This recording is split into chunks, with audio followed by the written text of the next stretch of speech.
And thank you very much for joining us on PM Express. I have a guest tonight who, let me confess, I've been looking forward to interviewing him for a long, long time. He was first the education minister.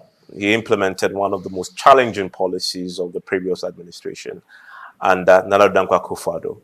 And then he became the energy minister at a time when that ministry itself was pretty challenged. It just lost, under very controversial circumstances, a substantive minister. He seemed to have a knack to take on challenges that many people will probably shy away from.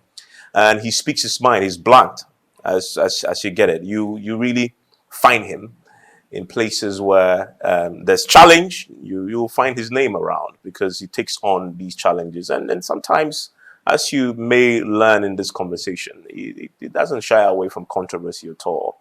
I'm delighted to have him.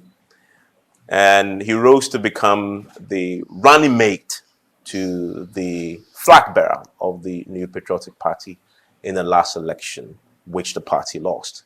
I'm talking about Dr.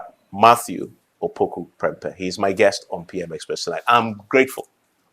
Good day, that you finally get to sit with me for a conversation. Finally. And I think those who know me will be wondering what brought me to Joy FM. Indeed. And now that I have you, I need to ask you a question I've always wanted to ask you since the elections last year. As I said, you like challenges. You've been very active. I always wondered whether you even slept because free SHS must have been a nightmare to start with. You had a whole finance minister at the time publicly saying, the way you're going, I have different views. So you could just imagine what was happening in cabinet. And then you have energy ministry. I mean, to live such an active life for 8 years, and then now for the last 10 months, there's almost appears to be nothing happening. At least you've been front and center in our lives. You control education, so we see you all the time. You control our lights. So when the lights went up, oh, Napo, back in the day. How has it been in the last 10 months for you without all the challenges that you took on? You almost seem to live on that. I would say when there's work to do, you just have to keep your head steady and just do it. I don't believe you do work for the glamorous part of it. You do work to make an impact. So when I'm given a piece of job to do, I just have to deliver. There's no alternative. So whatever that I have to do, in my capacity, with my knowledge, with my experience to deliver and make an impact, don't just deliver, is what I set up to do at every point in time. In the last 10 months, I've been enjoying life. You have been? Oh, God. I've been reconnecting. Do you even have it in you to enjoy life and take it easy? I've been enjoying life, my brother. I've been reflecting so much. I've been going around the country on a listening tour. Okay. I've been reconnecting to my roots. I've been establishing my foot firmly on the ground. I've been mostly listening, reflecting, doing soul search. What's the purpose going forward? So it's been the best time in the last probably 16 years. I find it hard to believe because you see, the thing about people who are like you, they are driven by the challenge. It's like when there's quiet, they find it difficult to adapt because your DNA is just been built to take on challenges. I find it hard to believe that in the last 10 months you find it easy to just get back into this life of just chilling. As part of my training as a doctor, right? Mm-hmm. You have time to do everything, but not in an emergency. When you have patients on the ward, you have time to think through their problems, to consult seniors, other people for second opinion. You can go and read journals, you can read books, to tailor make your treatment or your therapy for your patient, really. It is only in emergency, the only exception is emergency. The person is dying. You literally have no time to think, what should I do or shouldn't do? You should just get on with it. You are trained in an emergency to become instinctive. You train yourself so that when somebody falls, you know what to do. So when somebody fell in Parliament, it was instinctive for me what to do. That was the training I've been brought up.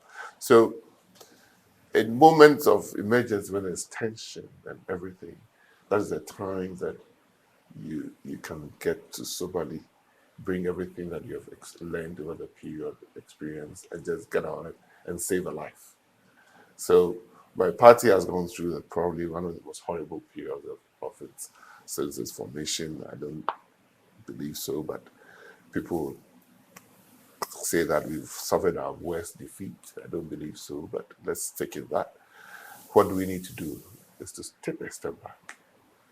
When you're a top goal scorer and you break an arm or a leg, it doesn't mean you've been cast aside. You say you don't believe that it's been your worst defeat?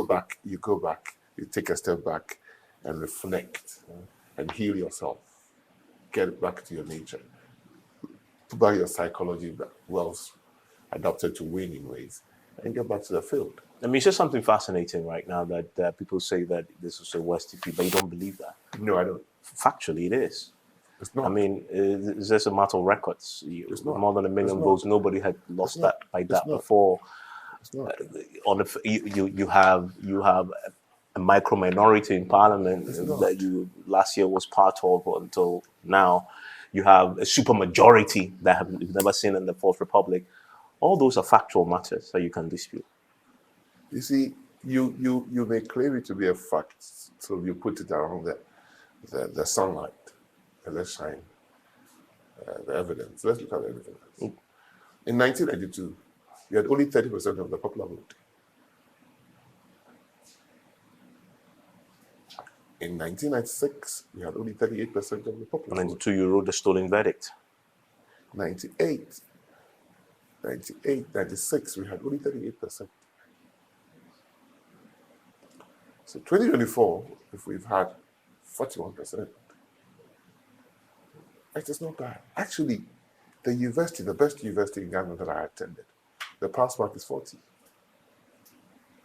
So you might say in quantum terms, in parliamentary terms, even as you tried to say, in 1992 we had 0 parliamentarians.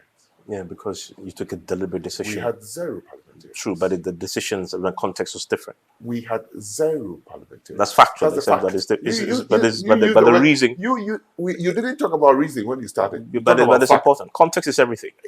The context was I want different. to agree with you today.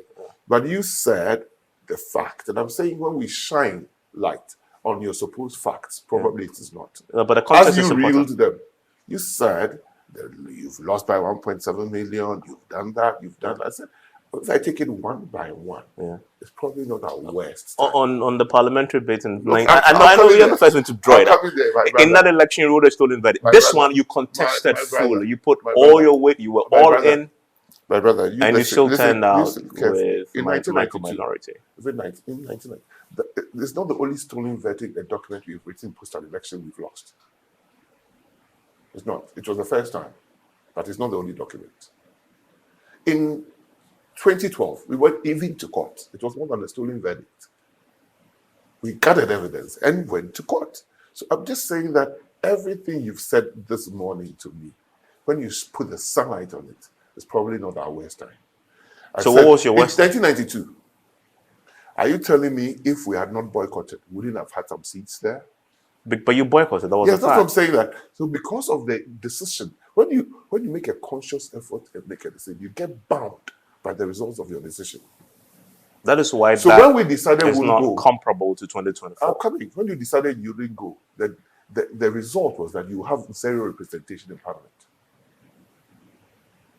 You can't say that we would have won, but the election that we participated, we got 30%. The fact that we wrote a stolen verdict didn't dispute the fact that Rawlings was sworn in as the president in 7 January. The fact that we went to court in 2012, President Mahama was sworn in 7 January. Even though my presidential candidate came out of the court and said, we disagree with the court decision, but as Democrats, we abide by it. So that's what I'm saying. Let me take your time. In 1996, we had less than 1/3 the members of parliament. We had less than one third. We had 61. NDC, to all intents and purposes, had a supermajority. So if in 2024 we have less than one third, is it the first time? Probably not. So I'm just saying that what is true globally when you look at the headline. On the and people like supermajority, you live with the headlines. So on the supermajority bit, which is 2/3 under the Fourth Republican Constitution, it's really not happened before.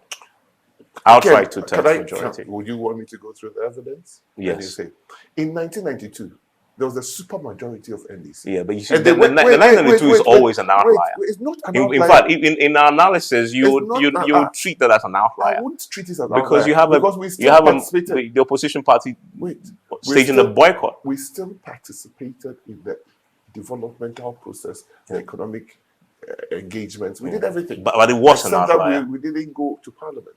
That's true. That's what makes it an outlier.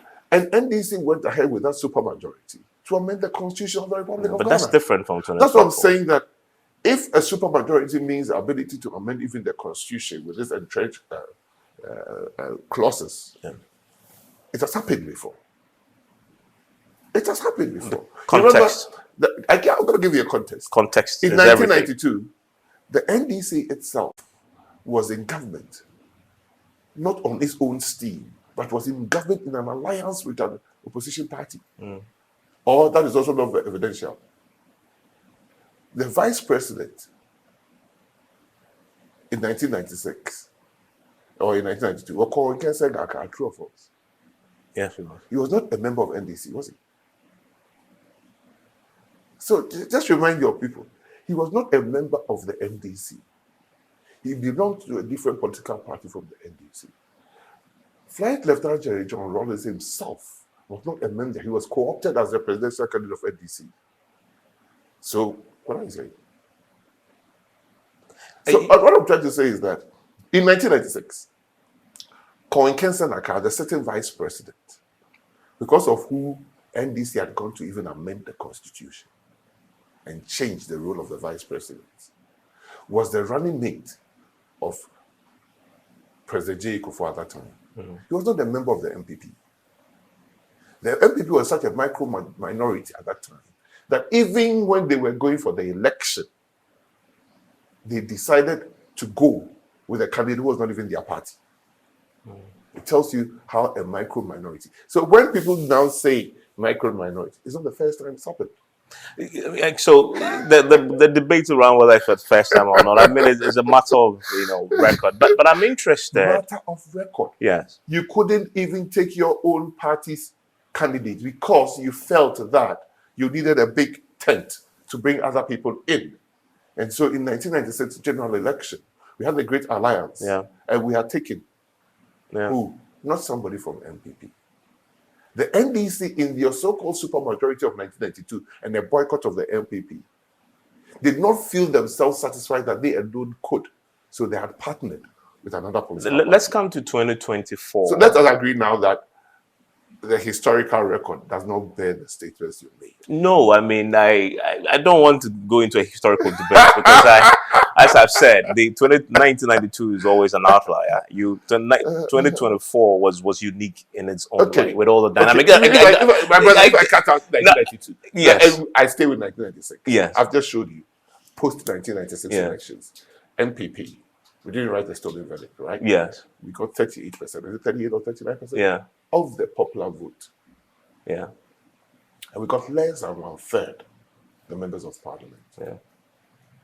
Had the independents and the other political party that got seats in parliament decided to join the certain government, they would still have had a supermajority. So even now, we have independents joining NDC, even though they are already a supermajority. So I'm just saying that because of context, now everything is amplified more than we want to hear. So it might look as if it's not happened before. But it has happened before. The 2024 elections, though, you were the running mate.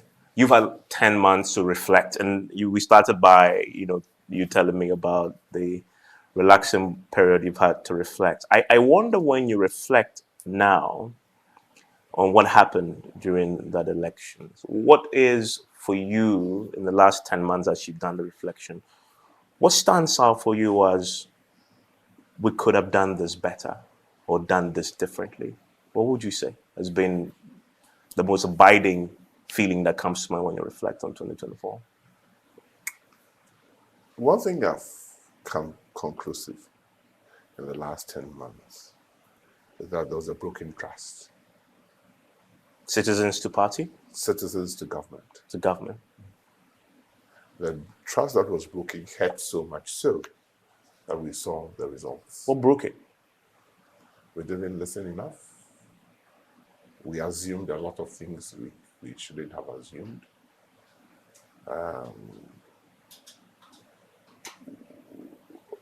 Probably our purpose was a bit challenged for us.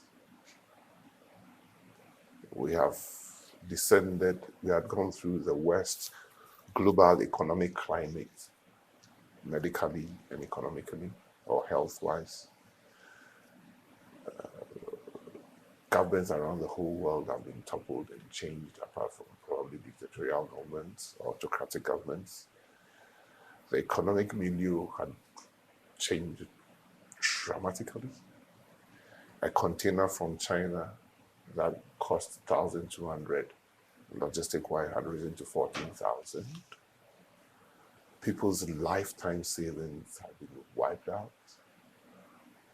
People had died in their droves that had never been seen before without a military crisis or world war. So a lot of things had happened.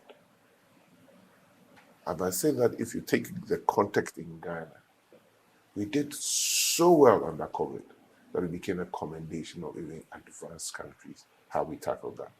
But like I say, you can win a battle and lose the war. So post-COVID, we saw the results very, very early in the 2020 elections, where we came from a majority of over 1 million people to less than half.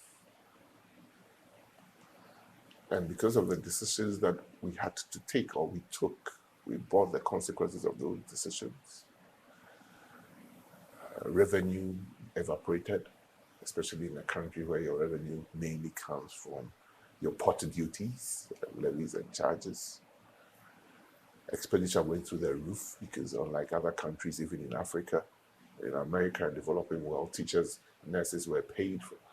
Nurses went to work, but even teachers who stayed at home for 5-6 months were paid. Civil service offices which closed were still paid.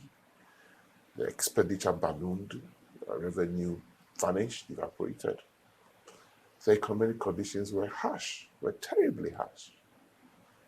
Terribly harsh. And a developing country like ours, remember that in 2017 when we came into government, we were undergoing a physical straitjacket of an IMF formula. Just when we escaped and we were growing at 8%, 9%, with so much hope, it was shattered with this health pandemic. So all in all, maybe we didn't listen enough to what the Ghanaian really wanted. Maybe our leadership that was spectacular and stellar at the COVID times was not good enough for Ghanaians at post-COVID. And it's happened. It's not the first time it's happened in this world. Wartime generals, field marshals, victorious Winston Churchill of the Second World War, lost dramatically after that in an election. The people you lead in time of war are not those same people you need in time of peace. Expectations differ. And if you're a leader, if you're a government, and you don't listen, and you don't read the times, the job that we do is based upon public perception. You can lose. You can lose not because of dramatic faults that you've done, but just because people are unhappy. What got in the way of listening? Events, I would say. Let me say events. Because I'll give you a classic example. What would take 88 of our MPs, the first time in the history of this country, to openly, publicly do a coup d'etat against his own government. Against the finance minister. And the history was that because the economy was bad. I laugh at it today, and I said, for those who are blaming Dr. Mahmoud Bawumia for the economic mess, and especially people like yourselves who sit in front of, behind megaphones, who have a voice, say, oh, he promised this, he was giving us lectures, they say, the fundamentals are bad. But the 88, recall, if it's not true, tell me. We're saying Ofuriatta must go because he was the leader of the economy. True or false? True. They didn't say Bawumia must go, did they? Yeah. It was a campaign against one man. It was a campaign against one man. And by the way, it reflected the general mood of the population at the time. That is what I'm trying to catch you. We didn't even listen at that time. We didn't listen enough. Such that our own, under the colors of NPP sitting in parliament, had to break ranks. Wasn't that a coup d'etat? It was a coup d'etat against the government. The president should have listened and let Ofuriatta go. Maybe. Because the consequences was that after that, we never found our rhythm. Would you say that was a turning point? I can't say that, my hand on my heart. I wouldn't say that. But that was the culmination of a broken system, of a broken trust. You said when a shepherd turns ahead, and the sheep are gone, what does he do? He finds out where the lost sheep are. If you don't find where the lost sheep are, you come back home, and your father will not talk about the sheep you brought back. He will talk about the sheep you lost. If the 88 had a case, and they felt they were not listened to, Ghanaians will punish us because of that. You were punished because of that? And more. I've just talked about the wartime hero, the pandemic hero, Nana Addo Dankwa Akufo-Addo, became the peacetime rebuilding scapegoat. You were close to the president. He trusted you with a lot. Why do you think he didn't listen in the specific case of what you call the coup d'etat? You see, or was it so difficult for him? It's always easy when you have Vision 2020, hindsight. You can then look back and say, oh, the president must have, should have done A. But there's no evidence that even if he had listened to removing his finance minister, the horses had already bolted. But that would have mitigated. It was often mitigation. That is a speculation. That is a speculation. No evidence to back. You've been worrying me with evidence. No evidence to back what you are saying. But one thing we know for sure, for certain, is that he did not listen, and the outcome is what we're living with now. The NPP. I don't believe that he did not listen. I mean, he did not let his finance minister go. You see. The outcome. You see. Is the 2024 elections. I'll remind you. If your son comes from school to you and said, Daddy, I lost my lunch, I haven't eaten, and you're home with him alone, and you don't know how to prepare food like I don't know how to prepare food. If I have the resources, I'll say, let me take you out for lunch. If I don't have the resources in my pocket, I'll say, Mommy will come home very soon to prepare you food. At that material time, the child is hungry. When Mommy comes home and prepares food, the child will not credit you, the dad, telling him that, oh, you've done well waiting for your mom to. In that child's mind, when I was hungry, my dad could not give me food. Even though Mama has come and prepared you food. If you look at post-2024, during the IMF and the discussions and rolling out the IMF program and everything, probably we didn't do badly. When you look at the IMF benchmarks and the reviews, we always exceeded the review expectations. We always did. The growth rates and everything, we exceeded the revenues. Because we realized that a phrase that the president said during the COVID times We know how to revive economies, but we don't know how to bring dead bodies back to life. And we saw it in the first 2 years of the IMF engagement under our watch. But I'm saying, probably the horses had bolted already. The horses have bolted already. Let me ask Come you. forward, I would say that in the last year, you don't see a single policy this government touted in opposition before they came to power, which they have rolled out as they came to power. But look at the economic terms. Well, because that is not exactly accurate. we'll come to that. That's not accurate. We'll come to that, and I'll prove to you that it's Yeah. accurate. Because this government has not even had the chance to do a budget on its own that is not constrained by an IMF relationship. Well, that is not the fact. We'll come to that because that's a whole segment on its Because own. you realize that That is everything, if I go there now, I need to ask you something on this trend of the NPP so that we can wrap up on this point. So in the 10 months, obviously, you've been doing soul search in the party. I mean, has the NPP, would you say, reconnected with this grassroots, with the average Ghanaian who punished you so severely in the 2024 elections? Have you seen signs that gives you confidence that the party is beginning to reconnect? the word is restore. We have to, like I told you, broken trusts, lots of assumptions, hurt badly. The only thing you can do is to find a way of restoring. You restore trust through humility. You restore trust through listening. You restore trust through coming up with alternative, better propositions. You restore trust through demonstrating that, yes, you've learned the lesson of a broken leg, and the reason for the broken leg, and that once God has helped you to heal, you will never do those same things again. Again. And I'm saying that we assumed that our base would deliver. Ashanti, Bunafu, Eastern region. Our base didn't deliver. Because the trust had been broken. Has the party begun to That's what I'm saying. reconnect, That's what I'm to saying, fix that- that? Have you seen the evidence of that in the That's last what I'm 10 saying, months? that- Yes. You have? Yes. And it's ongoing. In what way It's specifically? ongoing. In ongoing. In what way specifically? After, we didn't write a stolen verdict, but we set up a Professor Michael Quay's committee to go around and listen to the party and the reasons for which it was this month. Look, you've demonstrated that you believe in facts.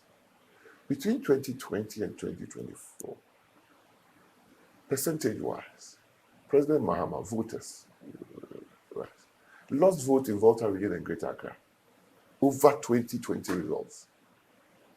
Particularly in the Volta region. That shocks you, right? He himself admits it. Yes. He actually blamed the MPP for, feeding the Voltarians everybody will blame somebody for something. with wrong facts. Yeah, that's what I'm saying. That when you look at the number of voters that came on the roll post 2020, really, President Mahama didn't gain even 5 percentage points over the 2020 results. Right?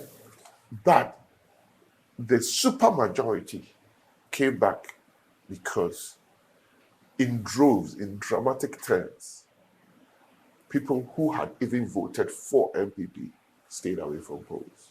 They didn't stream to the benefit of President Mahama. They just stayed and folded their arms. And it's because that it was a trust that was broken. A trust that the people didn't feel that the alternative could master it, could bring us that, restore us to where our expectations were.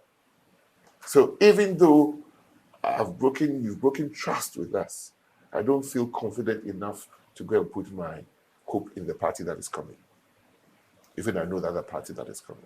That's why I'm saying that we are in the process. We've listened. We've made the necessary changes even to our party constitution that we heard the people talk about. Should that report have been made public as part of the bearing your soul? Not necessarily. The timing is so important. Today you walked into a conversation I was having with one of my main persons, and I was saying that in politics 3 words matter: opportunity, timing, and competence. You've gone and you've listened to your people. You should demonstrate to your people that what they told you, you are putting it in effect. Your lifestyle should change to a lifestyle that people can link you up with. What about transparency? And thank you for staying with me. My guest is still Dr. Opoku Prempeh, who was the education minister. He became the energy minister and then became the running mate to the flag bearer of the NPP. We'll come to that and assess his role in the 2024 elections shortly. But let's pause and look at his legacy when it comes to education. Dr. Opoku Prempeh. So Nando wins power after the 2016 elections, and one of the first things he decided to do was implement free SHS. At the time when we were told that almost every cabinet member had, well, it wasn't easy. In fact, we heard from Finance Minister himself publicly in an interview say, I'm not really sure about, boarding, but Nando, we're told you guys in cabinet that he wants it done. And the person he handed that to was you. I'm curious, why do you think Nando chose you out of the lot to handle a policy that even among the cabinet ministers, there was skepticism at the time, the way you were about to implement it? Why Napo? Thank you. It's that we had lost 2012 darkly. I was the director of elections for 2012 elections. Yeah. And the binding philosophy of my mind that I started talking to you about, I put it in a framework of restore. When I became the party's director of elections, I quickly put myself to the task of knowing what elections is about. And I found out very, very, very quickly that talking on campaign platforms, going around doing all those shouting slogans and things like that, like free SHS, free SHS, free SHS. The day of the election, if you don't have an election management system, you would fail. So I promised my party that if they learn what we call the pink sheet, so I introduced the pink sheet, we would hardly lose an election because election accountability matters. And I had to take the whole National Executive Steering Committee, National Council through this because one big man said, we have been here all these while, we don't know what you are talking about. But eventually, the party learned and we were able to put evidence to statements to be able to go to court. 2012 court revealed to the whole country that elections are won on. But this philosophy centered around about 7 things, which I call restore. And I was just telling you, if you break trust, you cannot gain power. You only gain power if there's trust. People follow you. And every election result, if you followed, has got nothing to do with the development you have done in the country. We had a green book in 2016, and the green book lost. I was on the platform to say, so if we are talking about development, what Nando had done in 8 years, probably no government has done that. We still lost. Even though I could probably demonstrate. We still. Ghanaians look for more than I've done a road, I've done a hospital. Ghanaians look for more than that. Ghanaians look at the hope that you are bringing to them more than anything. So people have won elections in this country based upon hope, not records. President Kufuor won election in 2000 in this country without any record preceding him of his government or government of NPP. He won. President Mills won. If I ask you, what was President Mills' mantra that made? He was the man of peace. Asumdue. Ghanaians bought it. In 2008, to 2016 when we won, we had a slogan, Free SHS, because we thought it was a paradigm shift. It took Ghanaians nearly 8 years of 2 disastrous elections before Ghanaians said, let us trust these people and see. Let us trust these people. But it was at the back of the government, if you recall, that for 4 years they did not employ any Ghanaian because they went into a catastrophic IMF deliberation, no new employment. They only employed if the person got retirement age or through death. So there was no employment. There was nothing. There was no hope. And we came up with a hopeful message. In 2024, I'm not sure we did inspire hope. So somebody who came with a slogan that I felt and I still feel that is very, very empty. Second budget, nothing on that. A 24-hour economy. It won. It won on hope. It won on hope. Hope defined by your failure as a government, because then you gave people the alternative of this is what the future could be without the pain of DDP. Just like the pain we are taking, our leadership are taking Ghanaians through. They felt a 24-hour economy was more hopeful than our message. Yeah, but back to Free SHS. So I'm coming there. Yeah. So that is a trajectory. To be able to come back to office, we need to restore. That's what I say. You restore through humility. You restore through thinking. You restore through your better alternatives. You bring hope through service, through organization that determines everything. And you earn the power by your healing process you go through. And that is what I said we are going through. And that is what we went through between 2012 and 2016 when we came back. Because our loss was very, very painful in 2012. Said that we went to court. It was 1 year of attention in the whole country, true or false? It was. And we felt the evidence we had adduced in court, we should win. And the verdict was shattering.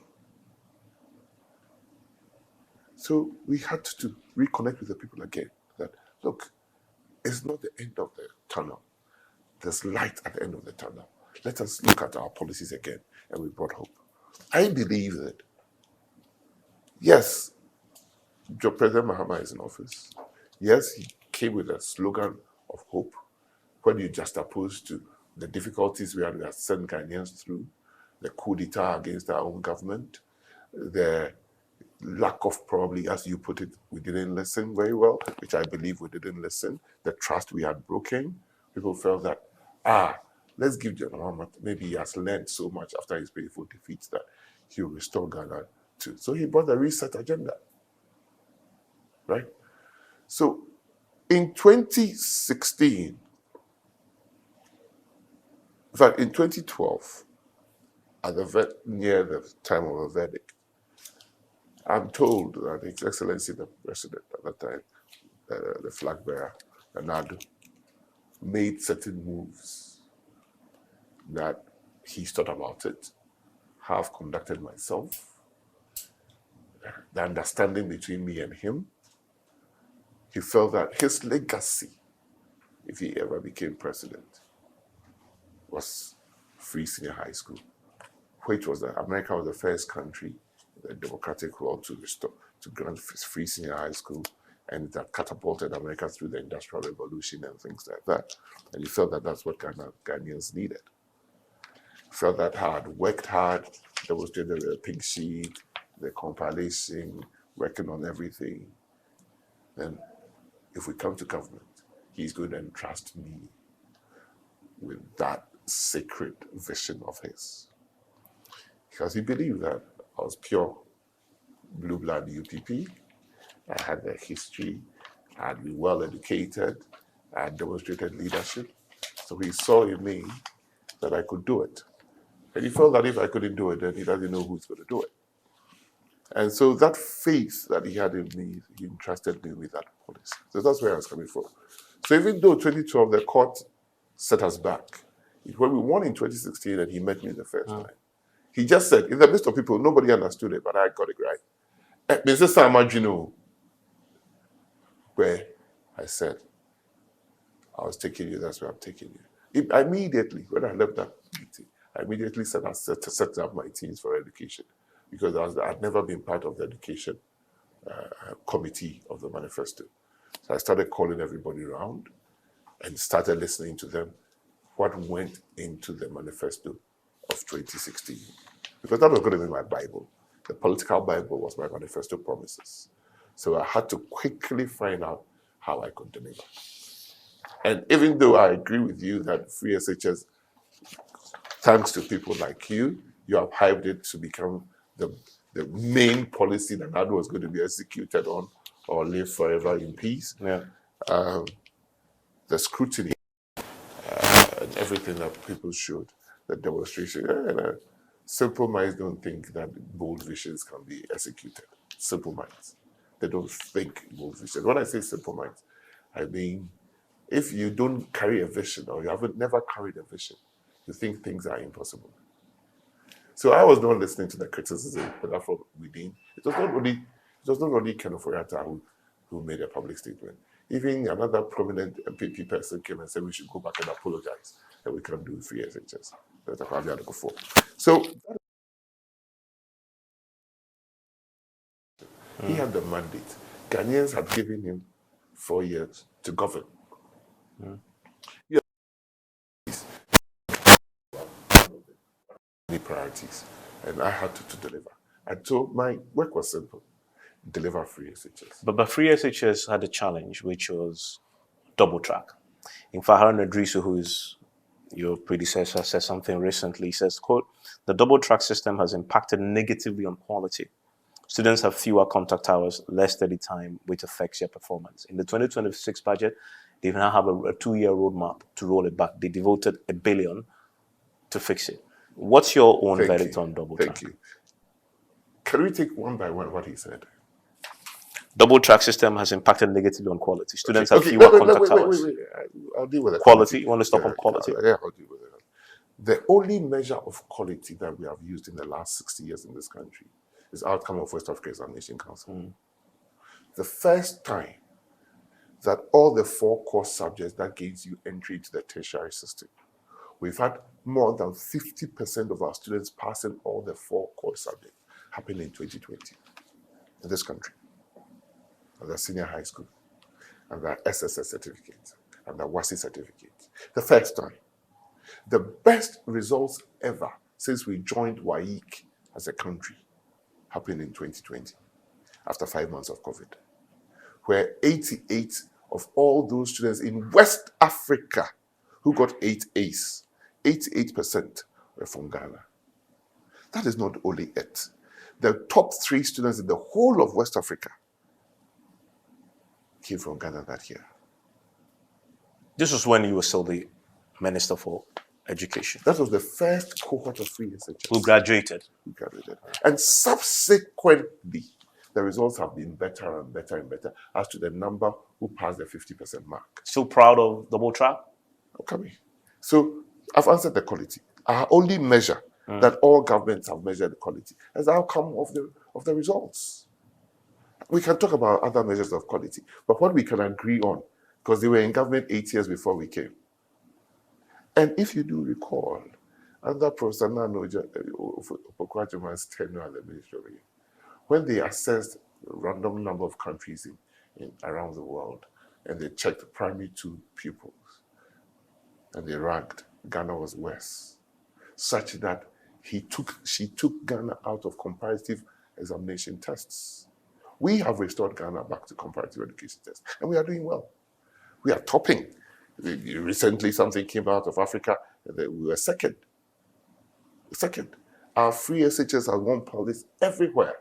I've been invited to give lectures in Oxford. I've been invited to give lectures in Harvard. I've been invited to be a teacher of other Ministry of Education for the work that we've done. We've opened ourselves to proper scrutiny, not sloganeering. What about contact hours, less study time? And you spoke to parents, and parents will tell you. Because, by the way, my brother was a beneficiary of free SHS too.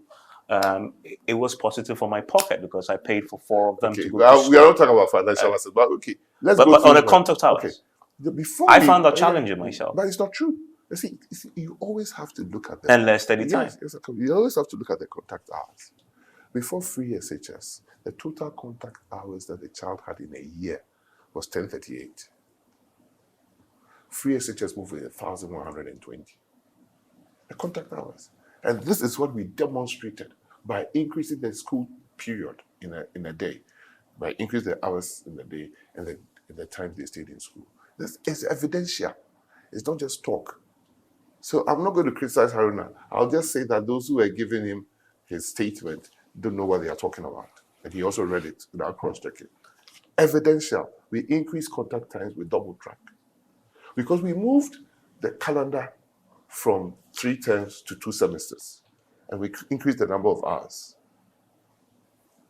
And I'm saying that it was also the first time in about 10 years that we could complete the curricula in time for the exams. And I'll explain.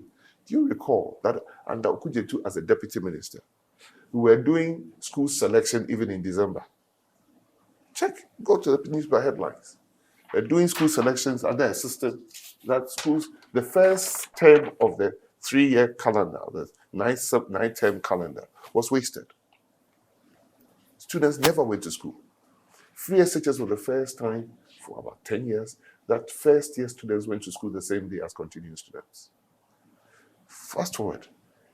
Exams, WASI exams, was started in February. When February was not even the second term, the third term, they were out of school. So in the final year, you lost 1 term first year, you lost 2 terms because you started the exams in the beginning of the second term. So the 9-term curricula that was designed for senior high school, we wasted 3 out of the 9 and nothing curricular-wise. That's why the results were bad.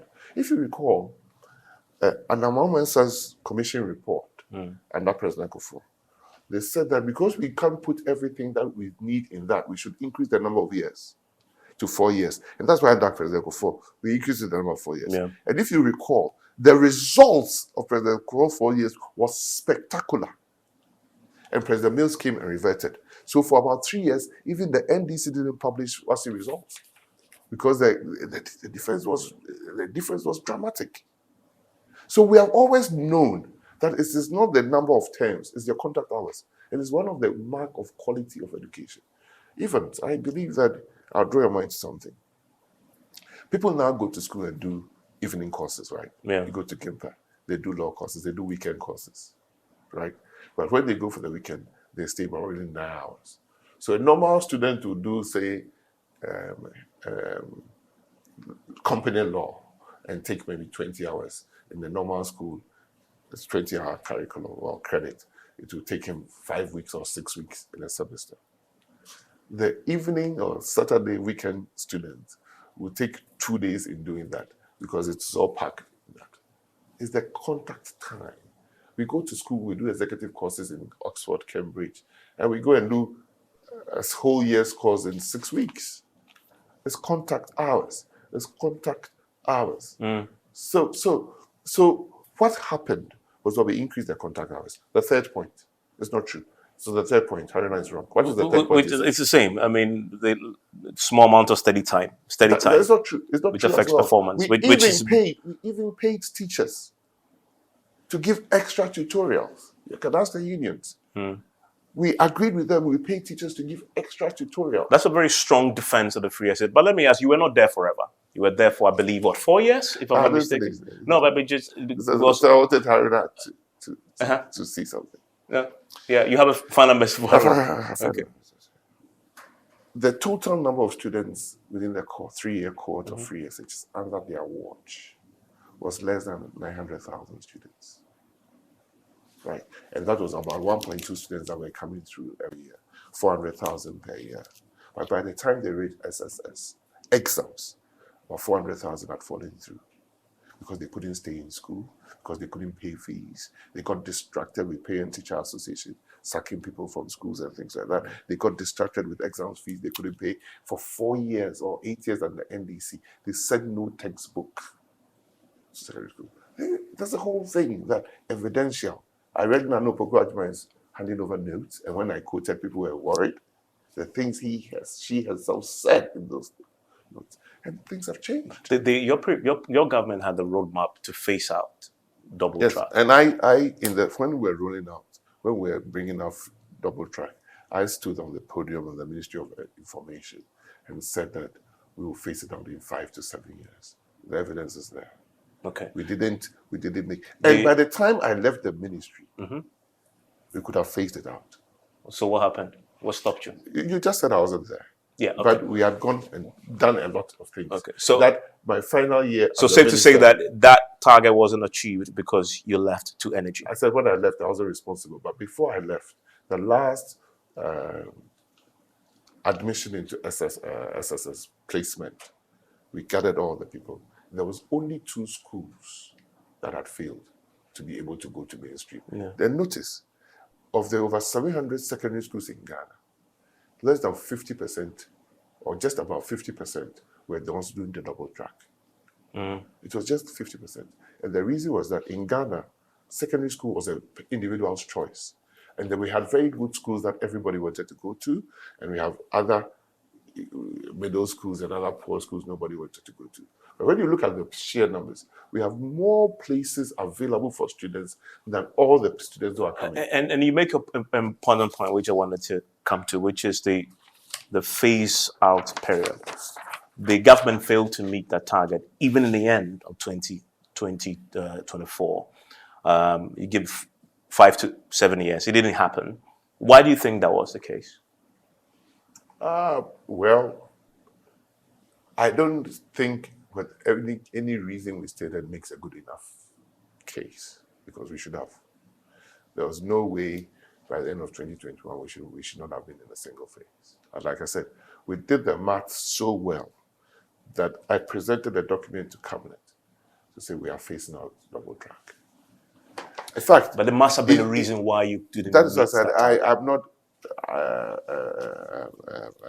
I don't have the reason why we couldn't. But you should have. But when I've spoken to the people who worked in education, they claimed there was not a double track after 2021, but there was something else, which was not the double track as we had seen, because most of the schools, because we did a whole infrastructure program that had delivered, that all the schools with the numbers that were coming through could have gone. Is it because your successor didn't buy into the vision no, as you had originally but I'll tell you why. Even when I was the minister, the double track had become so successful. You remember the double track affected the second cohort of the Free Senior High School, and their results are spectacular, even more than the first cohort. So there were people in cabinet who were very skeptical when we started with the double track. But the double track had worked so well. You remember the founder of Ashashi University did a public comment that we have to sweat our equity. He never understands why we allow the schools to lie fallow for 6 months of the year because of the free double track concept. Because all around the world, people are using it.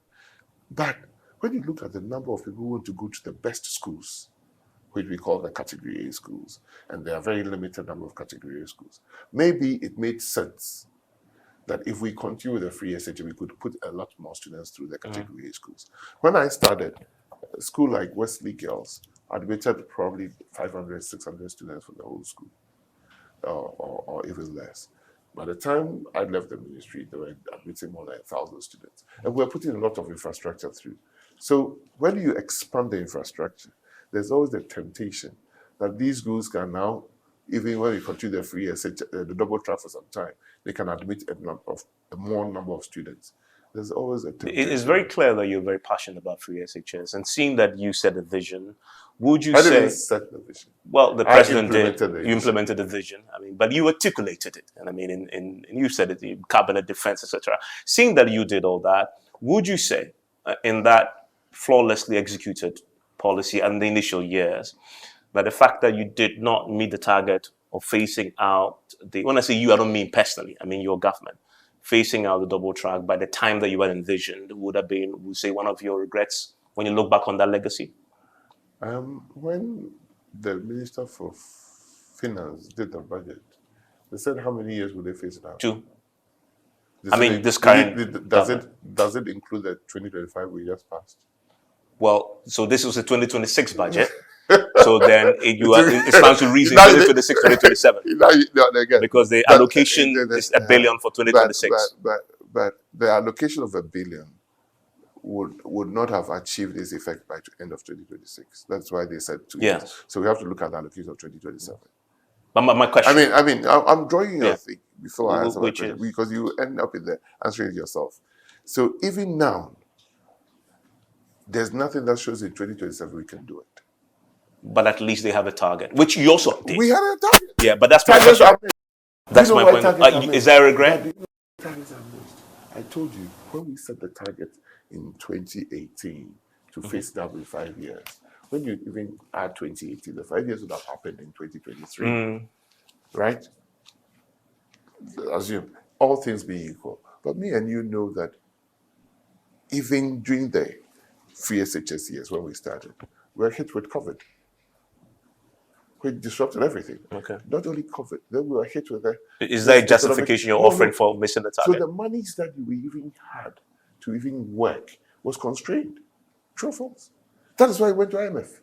Okay. We went to IMF because we couldn't balance our books. Let me ask you one more thing on free SHS, then we can move on. So I hope sincerely that the government will get the funds. The funds would accrue to the government in a manner that everybody can go to school. But they will still be doing the same thing. When it's the same thing, how do you mean? The same curriculum. Okay. They're not changing curriculum. But they're not changing textbooks. But you don't mean they will continue with the double track because they have a clear vision. The double track per se did not reduce any quality. Did not. Okay. In fact, it did create access. And you've articulated that. Final point on free SHS. I mean, post your tenure as an education minister, the Public Interest and Accountability Committee had a free SHS implementation monitoring report that they released. And a few things they found. That what year?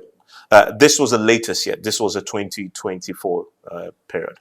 And some of the things they found, quite interesting. I mean, you were not there. That's the point I'm making. So make it clear. Yeah, no, of course. Just for that. But this is your legacy, by the way. But that's your doubt. Yeah. For the avoidance of doubt. And that's why I prefaced my question by asking that you had left. But they found delays in food supply, corruption in food supply, funding delays. What's your comment on these findings? I don't know about funding delays because that was general. As I said, we are going through a harsh economic period. So there were funding delays for everything. There were funding delays for everything. And the delays in food supply and corruption? It's not, that in itself is not. But the food supply delay was avoidable. Because you know that the first years of free SHS, if there was a problem, it wasn't with food. It was with stealing of food. It wasn't with food getting to kids. It was the food were there such that other interested parties were stealing from the schools and were being arrested. So, and I knew from day one, that's the reason why I argued in cabinet to bring on buffer stock. I knew from day one that the easiest wrecker and bad publicity for free SHS will be if we miss the food supplies. Secondary school food has not been the greatest since early 60s or something. It has not been the greatest. You don't go to secondary school because you're going to eat excellent food. But I also knew that when we came, school supply, food situation in schools was such dire that in certain schools, the numbers that were fed in breakfast, lunch, and supper were different. And students were eating from private canteens, even in some very, very good schools. So if you want to change that, and you are not with the hostility of those who are benefiting from extra foods being sold on the campuses, if you're going to do it and you don't set up a system that will guarantee food, there's going to be a problem. My trump card at that time was we had a committee called the Food Committee. The Food Committee was made up of bearers, domestic bearers, and matrons of all the secondary schools. They had an association. They brought a select team. Then we brought people from Ministry of Agric, and National Buffer Stock, and Ghana Education Service on the table. Designed the menu. And they are the ones who even informed me that during PAMSCAD, you were probably very, very young, when we are going through structural adjustment program of the PNDC days, because something PAMSCAD, program to mitigate the social cost of adjustment. And during the PAMSCA, the economy was very, very dire. Food was supplied by the development companies in various regions. So Sedicom was in Central region, Ashcom was in Ashanti region. These committees were there, and they bought the food and supplied to the schools because you couldn't stop boarding education in Ghana. So the food had to be supplied, and there was economic deprivation everywhere. So Sedicom and these Ready Cash and things bought the food. So it was the domestic business that drew my mind to, let's find for the common food that we all eat in Ghana. Let's find somebody, an aggregator, who could buy the food in bulk and get it at a lower price and distribute. For me, it made sense because fuel in this country, the price of fuel in this country is the same in Pusiga, a liter of fuel, as in Wale Wale, as in Elubo, as in Aflawo. You know why? Because there's a levy on the fuel that is redistributing, that makes sure that the transporter of the fuel from the depot in Tema to Pusiga will get paid differently for the cost price of the fuel. So we share certain burdens. So they made me much more aware that if we did the same thing for the food and we get the suppliers. So we had suppliers who buffer stock engaged, not the Ministry of Education. We did the food menu and they told us how much rice, if the school is a 1,000-bed school, how much rice if they eat rice. Very, very brilliant committee. So that is what buffer stock. So buffer stock was buying only 17 or 40 or 18 items. And the rest of the money, nearly 30%, was given for the school to buy what we call perishables. So it's never true that the buffer stock was buying everything. Buffer stock was buying those things that if you didn't, the pricing would be very, very different in Upper West than in that. So when the NDC came, the first thing they did was they'll give the headmasters the money. To do themselves. They gave the headmasters the money. So then they gave the vice headmasters. Yeah. And after 3 months, I told my brother, I said, look, open your eyes. When you say your brother, who do you mean? Haruna. I said, open your eyes. It's your government policy, so roll it out. But open your eyes. It will cause problems. And within 6 months, they had stopped. Because you see, the headmaster that is in Sanarigu and the headmaster that is in Tema, when they go to the market where they are, the prices will be very different. And so you realize that there will be food shortages in schools that you haven't envisaged because you are not leveling it up. So as part of this architecture, how come the PIAC was still picking up delays, but also food corruption, food supply corruption? Because the food supply came, and I'll say this. When the supplier took the food to school under the express orders of buffer stock, there were signatories to the receipt of the food in the school and give it to somebody to look after. So the matron was aware, the school stores guy was aware, the head was aware, they signed before we paid. The food was delivered in the schools. When the architecture for food supply changed and Ghana Commodity Exchange was brought, my understanding was that they aggregated the schools in one lorry station or one school park, like say in Kumasi, they'll bring 5 schools to Ahmadiyya Secondary School and come and pick your schools, assuming the school had a bus or something, or took a transport. And during the conveyance of those things happened.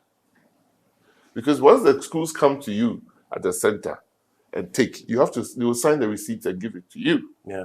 But you are not sure it will leave the center. But I'm curious, the architecture you set up was working. Why did they have to change? Same government. I don't know. It's the same government doesn't mean even within governments, you don't change policies. Okay. Maybe people thought they could make it better. You were the running mate. In your reflections, what would you say was Dr. Opoku Prempeh's own role in that defeat? I think my role has been public, right? It's been public. Probably very well misunderstood. But I can tell you one. I can tell you 2. I can admit 3. 1, I said Mokwame and Nkrumah. They took it out of context.